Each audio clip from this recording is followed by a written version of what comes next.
Welcome to the Women in Fishing Podcast. I'm Chris Woodward. The Women in Fishing Podcast is sponsored by AkzoNobel Yacht Coatings, makers of Interlux and All Grip products for boats. Today, we're going way back to 1955 to talk about an organization founded by three women who just wanted to compete in fishing tournaments. The International Women's Fishing Association was created at that time in Palm Beach, Florida. That first club hosted 16 members, although within the first 6 months, it grew to more than 100 members. What started as a great idea among girlfriends remains a vibrant sisterhood today. To talk about the IWFA and what it means for women anglers, we have two current IWFA members as guests.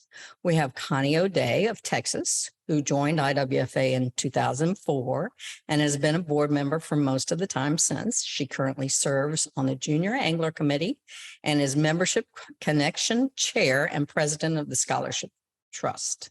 And we also welcome Lisa Everett of North Carolina, who served as IWFA president from 2013 to 2015 and is the outgoing president of the Scholarship Trust. Welcome to the podcast, Connie and Lisa. Thank you. Thank you. It's great to have you. Well, I want to start out with a little bit of background, and then I really want to talk about what IWFA is today and what it means to women who are members. So first of all, Lisa, can you give our listeners some perspective on where the IWFA has been and where it is today? Well, it's like you had started in 1955, three women, Kay Rybovich, Jenny Sherwood, and Denny Crowninshield, A&D Crowninshield, all were a little tired of fishing the ladies only day during the tournaments. They wanted to compete. They didn't understand why they couldn't. So they decided that they would fish a tournament in Cuba called the Hemingway. And they turned in their names and they were able to use their nicknames, making it gender non-specific entry. And when they got down there and their entry had been accepted, then the men realized it was too late to say no. So that was their first year to enter. And the second year they entered, they actually won the tournament. And so the rest is kind of history from there. And we've had some more historical times. Joan Vernon and Nora Schofield were the first to enter the Costa Rica International Sailfish Tournament. They were the first women in 1988 or 89. Joan didn't quite remember. And we sent our first entry into the ILTA, or International Light Tackle Tournament, in Isla Mujer, Mexico in 1993. So from then on, women have been entering contests and fundaments and that kind of thing all over the world, and some of them have done really, really well. We have women in the IGFA Hall of Fame. We're getting ready to have one inducted this fall. We have some that have held over 100 IGFA world records. We have our own world record division. It's not quite as large as that one, but we do have some phenomenal anglers in our club. And we have our own tournaments now, and our members have a really great time. So we've come a long ways from not being able to fish. Yeah, I that's pretty amazing that they sort of snuck in there. They didn't use their actual first names, so nobody would know they were females. And then, ba-boom, there they are. So I can't even imagine what that must have been like. And it is also quite interesting to me that men just said, no, you can't participate. I was born during that period of time when they were forming this. So I do go fairly far back, but I don't remember ever really being told I couldn't participate. So I actually had that happen not that long ago, maybe 20 years. And my father had shown me how to sew baits. And so we were doing a refresher, and it was a group of us girls that were fishing with a large amount of men, and we did it every weekend. And so he was thinking he was teaching us what we were doing, and we all were sewing baits. Then instead of telling us how we did or what we had done wrong, he started laughing at us. And I was so hurt and so mad, because I'm like, in this day and age, it was in the late 90s. It shouldn't have been like that. It shouldn't have been that way at all. Good grief. Yeah. I am not surprised, however, that this group formed in Florida, because as we all know, Florida is a major fishing state, especially for saltwater. I'd like to say I think it's quite interesting, because if you were to ask a captain or a guide today who would they prefer to fish with, what is the answer always? It's always women.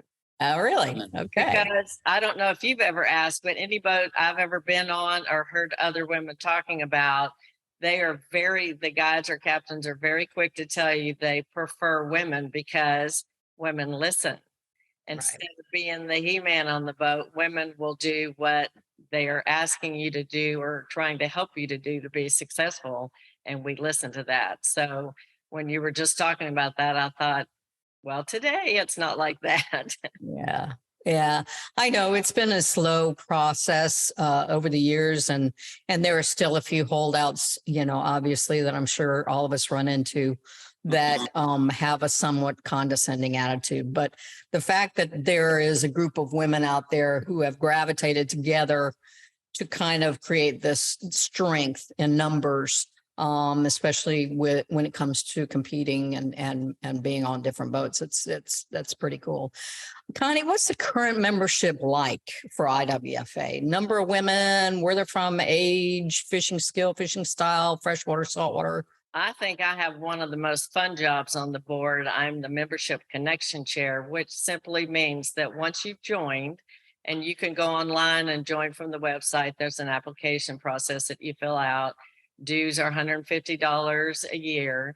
And once you've joined, I get to connect with them, to connect them with our club and all the things that we have to offer, and the other women that might be living in their area, things that they could do, all the things that we provide for them. I get to visit and find out their fishing experience, if they're a recreational angler wanting to get into it more, or if they've done it a whole lot, different places that they fish, the kinds of fishing they like to do.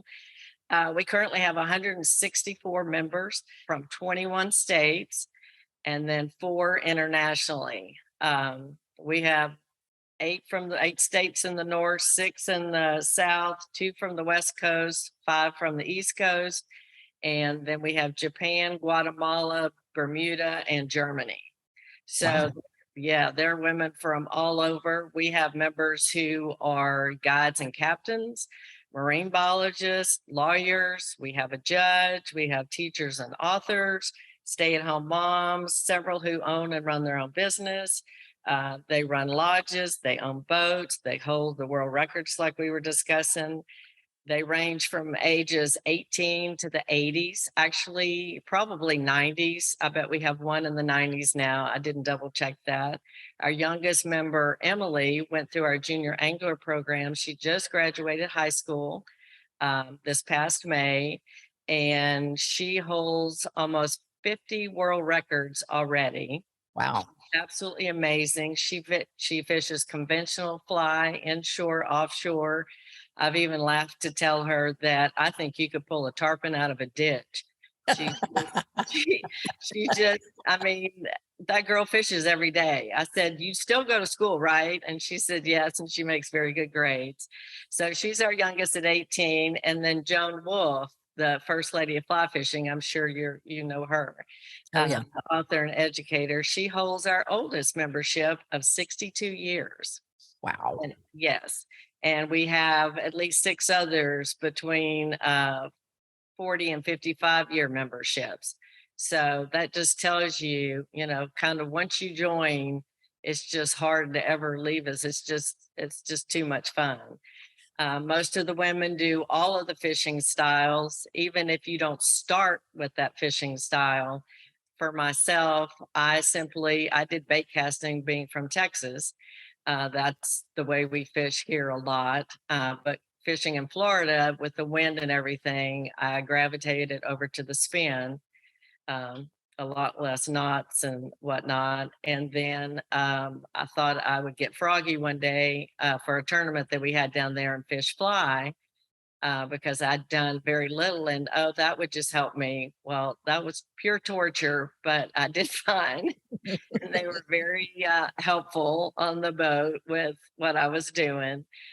And we just are very supportive of one another if you're on the boat. If the great thing is, when I first started, I was scared to death because I wasn't an experienced fisherman, but it doesn't take long to increase your skills if you fish our tournaments and the things that we have to offer. So it's a lot of fun. One of the uh, fun facts, in 2022, we caught 18,000, caught and released 18,223 fish. And that was for 2,453,000 points and 105 species. Wow. And that's really cool because not all 164 obviously turn in what we call affidavits. When we catch a fish, we have to fill out a form stating that this is truthful and the lines that we used and where we caught it and all that. So there's a lot of information we have to input. So, that's not the entire 164. So we're serious about fishing and we do it a lot. Well, answer me this just in general. The club obviously hosts a number of tournaments every year. I know that as a fact, but what you're talking about sounds like ongoing through the year. People submit catches and they get points, and that adds up to something at the end of the year. Is that what you're saying? Yes, ma'am. It's our annual luncheon. We have an annual meeting and luncheon in April, and we've been hosting them in different places. It originated in Palm Beach, Florida. And we've been down to Alamorada, we've been to Sarasota, we've been to Miami. We try to change it up so people can attend if they live close by. Sure. So that's when it culminates your hard work for the year. And we also have two special awards, membership awards. One is the Hall of Fame. It was established in 1978 to honor members for their individual contributions to the success of the association, conservation, and sport fishing. We all tend to do things in our own areas that are outside of the IWFA. So we try to honor that, and it's based on a point system, the length of membership, if you've been an officer or a board member, active participation on the scholarship trust, you've been a tournament director, fundament organizer, if you recruit new members, and then the projects outside of the club. Gotcha. We also have a distinguished lifetime membership, and it goes to a member that's been a member for 45 years or a member that's 35 years membership and 85 years old. Goodness gracious. Yeah. So those are very prestigious awards that you Yeah. earn over a lot of years. Yeah. Well, Lisa, why do you think women gravitate to and join IWFA? What does it provide for members? Well, the first thing I think is you meet so many diversified people that some of them are going to be lifetime friends. And providing the tournaments and fundaments and the luncheon gives people an opportunity to travel with their friends, go to places you might not normally go to, foreign countries like Guatemala or Costa Rica or something, specifically for fishing. And I think that's a big part of it. But just knowing that you've met new people and you have the same interests, and you don't have to be around men who are wanting to be the best or the machismo image or whatever. It's very comfortable atmosphere. How many fishing events does IWFA schedule in a year's time, for instance? And how does that work? I mean, describe what those are about. Well, it depends on the health situation of the world as to whether they even get to have them or not. But we usually have 3 to 4 tournaments a year. We have a light tackle tournament every year in October in Alamorada. We try to have a billfish tournament, and this can range Guatemala, Mexico, Panama. It just depends on the state of the country at the time and where we've decided to have it. Then sometimes we'll have bass tournaments. A lot of times they're at Lake Okeechobee, depending on the water level of the lake once again, and whatever's happening with the lake. And then we have a Louisiana tournament down in Venice at the end of the boot.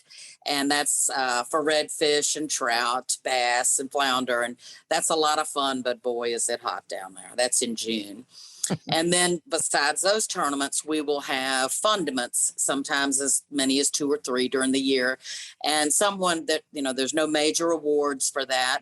And so you don't feel like there's this high competitive motion within the membership. And they just go to have a really good time. And sometimes they're held in Montana, trout fishing, so people can try something new with a fly rod. We've had them in Sarasota before. And during COVID, when we actually couldn't do anything in person, these fundaments were like a lifeline to keep our membership together. And we would have them all done with virtual.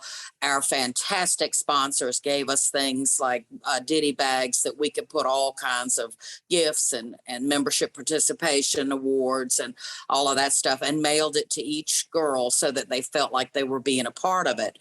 And the best thing about those was each fish you caught, no matter what tackle you used, was 1 point, be it a bluegill or a blue marlin. So it had an even playing field. We did 2 months at a stretch. Every single day you could fish for as many fish as you wanted until you reached a cap on that specific fish. But we had probably 50 some people, I think, doing those fundaments during that time frame. Connie, what are the ongoing projects that IWFA conducts throughout the year that may or may not be fishing related? Do members also kind of keep in touch informally? Obviously, if you have a point system that you're going to win awards for, then maybe some of the ladies get together and fish in different regions. How does all that work? Well, we actually have 2 that we're very proud of. We do other things as well, but the 2 I'd like to discuss with you. One is our scholarship trust. It was established 10 years after IWFA was established. It was established in 1965. And it was established because the women wanted to give back to a sporting industry that we're so passionate about. And it also furthered the objectives of IWFA to promote conservation. It's a 501c3 nonprofit for the purpose of providing financial assistance to postgraduate students who are studying in the marine science field. We give to male or female, whoever applies. We are governed by a board of 13 trustees, and we normally have between 10 and 25 applicants that apply. And we normally give an average of $30,000 a year to these students, and they must be matriculated through the university. They must be approved by the faculty with their research project. And then we go over them and make sure that their research is relevant, it's interesting, and that it's needed. Their personal qualifications, their aptitude, the ability of their studies, their character, their accomplishments, and just how much do they need it. This year, the 2023 recipients attended 11 different schools, which I think is very interesting. This year, we also gave 5 scholarships that were named after IWFA members or a family member, someone depending on recognition or their donations that they gave. So it's a real exciting thing that we do that we feel like is just so important to these kids. And they report back to us, send us pictures. They thank us throughout the year. They can, if they apply, I believe 3 years in a row, they can receive scholarships from us. So we can give them a substantial amount. And it comes from donations from our members and other sources. So we're always in need of help with that, so we can support these upcoming future marine biologists and Indeed. our environment.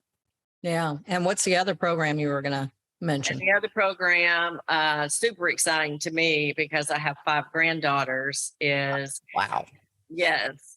I have 6 granddaughters. I'm sorry, 7 grandchildren, 1 grandson, but 6 granddaughters.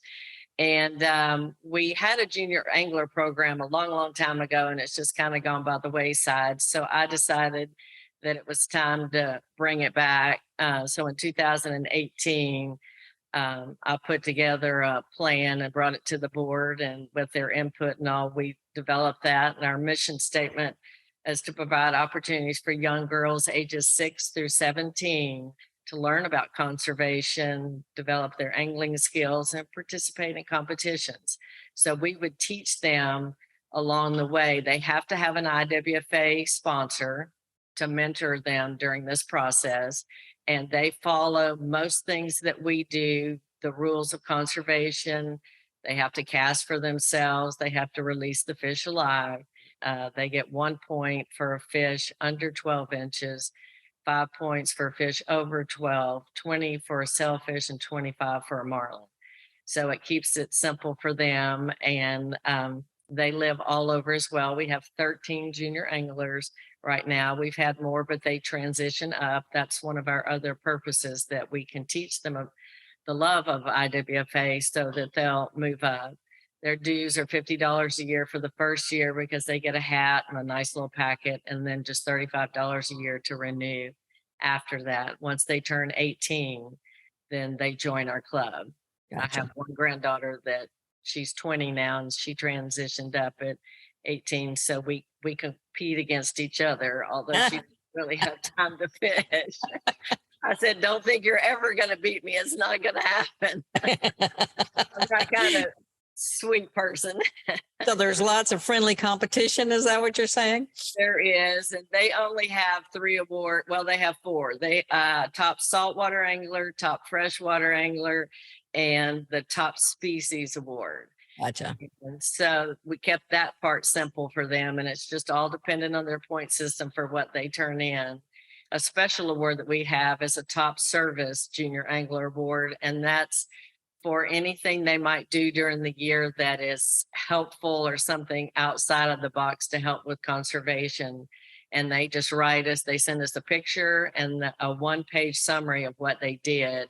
And our last recipient went offshore with wounded soldiers and helped them to catch fish and teach them about fishing and talk to them about, just whatever they wanted to know, answer any Sure. questions and things like that. Yeah.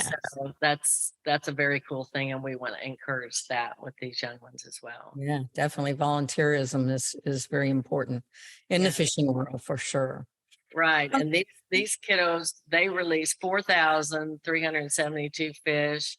And Emily, the one that youngest that's 18, before she moved up, she caught 62 species in 1 year. And McCartney, who was 8 at the time, released 56 species. Wow.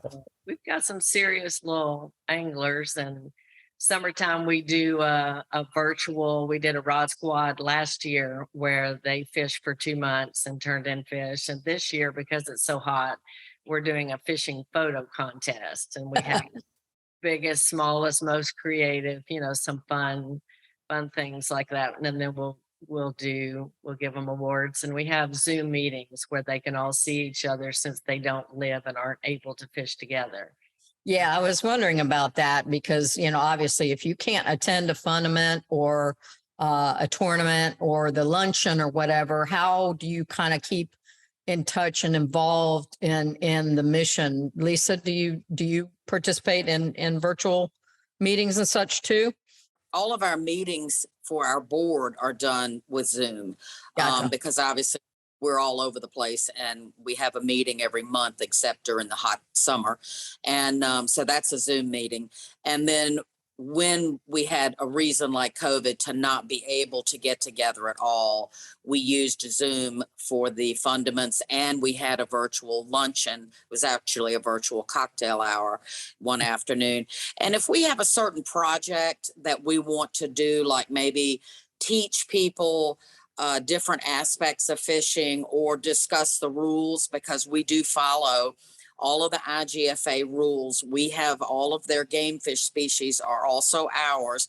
We've also adapted that a little bit and added a few more species just to make it simpler, like all the flounder, instead of limiting it specifically to having to count spots on a flounder to know which one is which. We just decided we'd count them all. But that's about all. We don't really do a whole lot more with the Zoom than Yeah. that, because people do have the opportunities now to come to the luncheons. Good. We do try to have a fundament or sometimes a bass tournament or something like immediately thereafter, so that there's a reason for somebody to fly all the way across the country besides just the luncheon. But Right. we usually have a pretty good turnout. Do y'all get together at any of the trade shows like ICAST or the fly fishing shows, or do y'all do booths at those things, for instance? We've done a little bit in the past. I know I was at a fishing seminar held off the coast of North Carolina.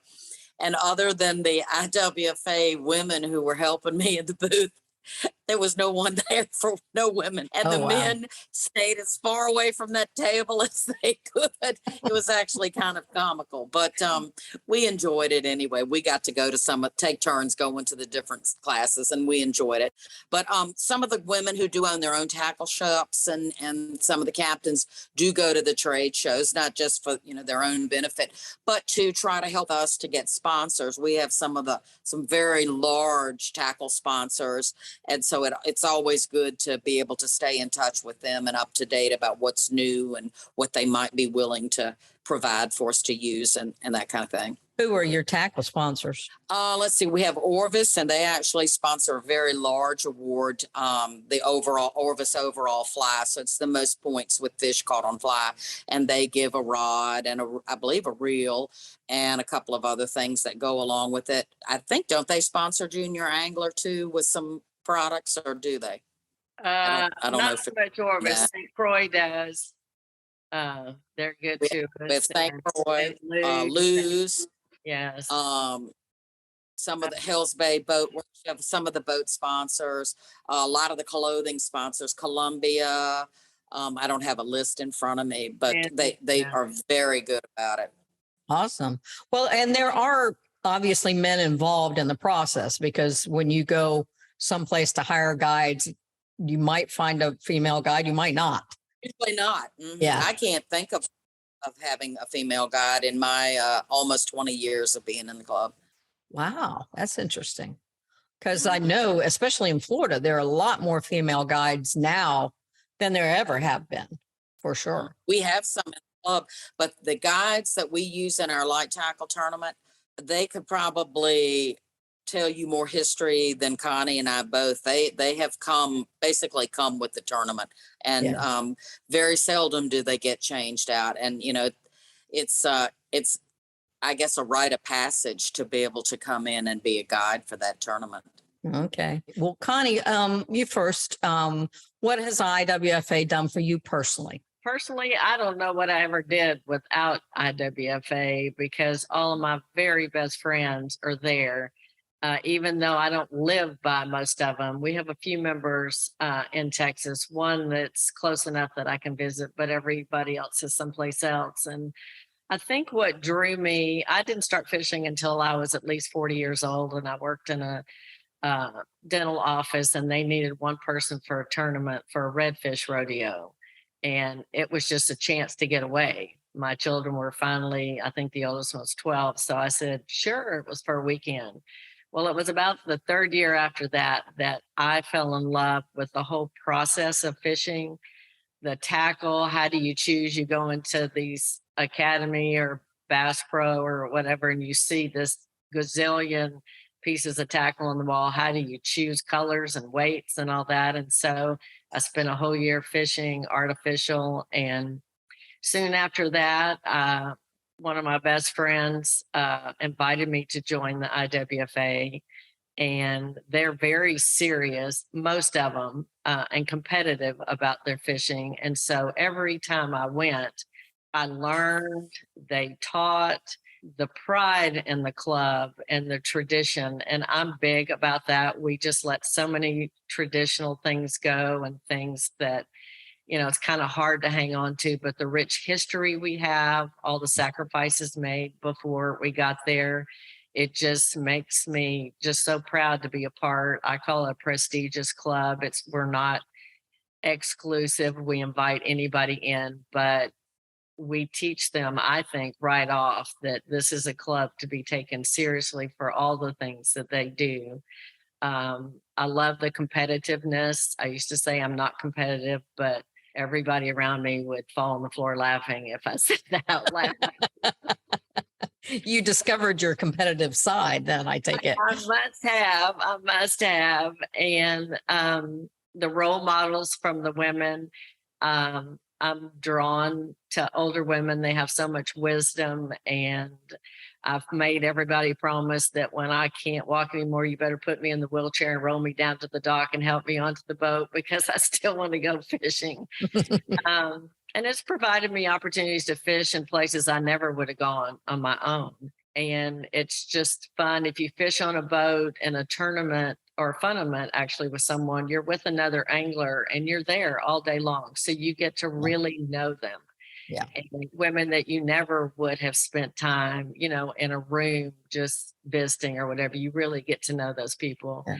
And then there's a silly side for me with IWFA. We dress up a lot, and our last tournament in Venice in June, we put on shark costumes, the one that blows up with the air, and we did a dance for everybody. And that's sort of very traditional for us at all the tournaments that we do, silly things. So for me, I get to be a girl, not a mom, not a grandma, not a wife, not a, I don't have a sister. I had 2 brothers. So I've really loved that we go running anytime. When you said, how do we communicate? If anybody's going any place that sounds like fun, they put the word out. And Gotcha. if any of us can go, we do.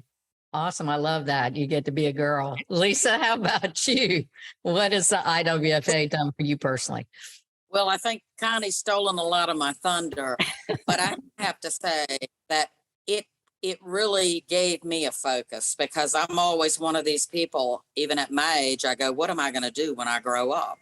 I've had a lot of shoes on, and my husband and I actually fished together in one of our members. Joan Vernon has the Presidential Billfish Series. Right. So my husband and I were fishing that, and Joan came up to me and said, have you ever thought about joining the IWFA? And I had never heard of it. And it's interesting because I'd lived at Pirates Cove off the coast of North Carolina and Manio for 15 or so years. And some of my neighbors were actually members, but I know they were very, very competitive. And I don't know that they wanted that many people from the area to be as competitive with them. So I didn't know anything about it. And Joan sponsored me and I joined, and I have absolutely loved it. And then I kept records of all of my fish so I would know how the scoring system works. Well, that might have been a mistake in the long run, because I ended up being the scorekeeper for 13 years and it was all done manually. But it was so exciting because I could see where people were going, what they were catching, whether it was worth going, following in their footsteps. It was just very interesting to see everybody. And I think even though everybody goes, oh, it's the camaraderie, there's that little bit of competitiveness that's just hiding in the background all the time. Even if you're fishing with somebody in a pond, you're still trying to get more than they get. I don't care who you are. There's always that in the background. Yeah. But I think it's friendships, and it makes it, you get excited when you're getting ready to go to a tournament or go to the luncheon, just so that you'll get to see people again that you might not have seen all year long. And a lot of us send pictures, and we have a newsletter that comes out, a short cast about once every month or 2, and that keeps everybody up to date on what's happening and who's fishing where, and they'll do little interviews with some of the new people, so you get to know them before you might have even met them. You mentioned sponsorship. So if a woman wants to become a member, what does she need to do? Well, right now you go to our website, IWFA.org, and there's a drop down up in the right-hand corner, and that'll take you over to the different show us where the scholarship, the junior angler, our rules, our memberships, our history, what it's all about.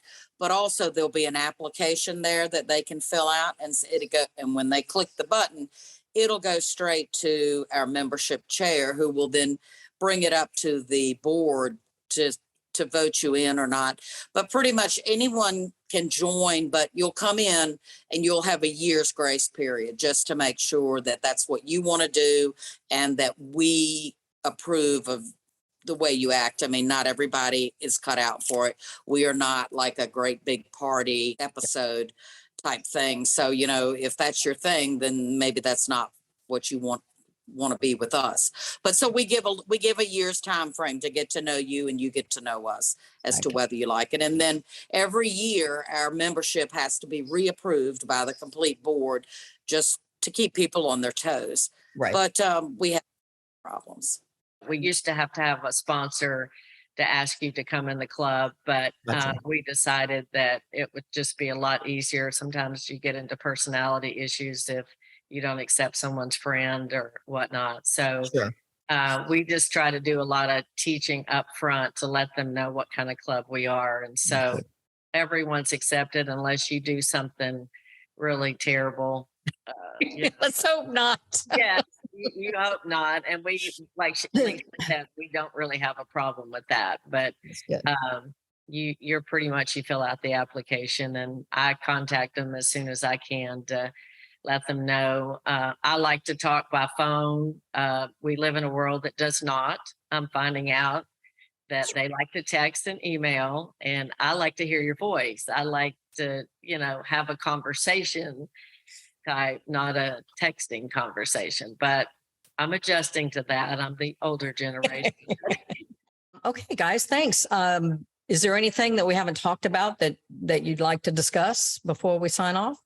I think we pretty much covered it. I would just encourage anyone who's listening to this podcast to absolutely research us online at IWFA.org and see if we would be a good fit for them. And if they love to fish, and no matter what their skill level is, we welcome all. And our club only works, in my opinion, is if you attend something so that you get to meet the other women. That's what really draws you in forever.